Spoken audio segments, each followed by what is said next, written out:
आमच्याकडे बजाजनगर पोलीस स्टेशनमध्ये काल नरेंद्र नामदेवराव सुखदेवे वय 67 वर्ष हे सेवानिवृत्त शासकीय सेवक आहेत. त्यांनी येऊन तक्रार दिली की त्यांचे स्टेट बँक ऑफ इंडियामध्ये व्ही.एन.आय.टी ब्रँचमध्ये त्यांचं अकाउंट आहे. त्या अकाउंटमधून ते ATMमधून पैसे काढण्यासाठी काल गेले असता साधारण 12:30 वाजता त्या ATMमधून पैसे काढण्यासाठी त्यांना पैसे निघाले नाहीत. पण त्यावेळेस त्या ठिकाणी एकाचा इसम तो त्यांना पैसे काढण्याची मदत करण्याच्या नावाने त्याच्याकडून ATM घेऊन पैसे काढण्याचा प्रयत्न केला. त्यावेळेस त्या अज्ञात इसमाने अनोळखी इसमाने फिर्यादी यांचा ATMचा पिन कोड नंबर जाणून घेतला, परंतु त्याला पैसे काढून दिले नाहीत.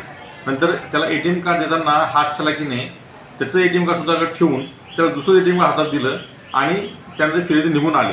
नंतर घरी पोहोचल्यानंतर त्याच्या लक्षात आले की त्यांच्या अकाउंटमधून पैसे विड्रॉ झालेले आहेत.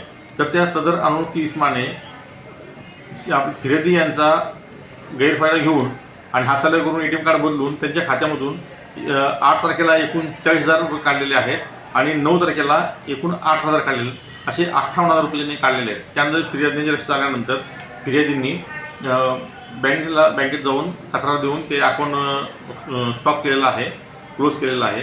आणि काल फिर्यादीने दिलेल्या तक्रारीवरून आम्ही आमच्याकडे गुन्हा नंबर 235/26 कलम 318(4) 316(2) भारतीय न्याय संहिता अन्वये गुन्हा दाखल केलेला आहे आणि तपास सुरू आहे.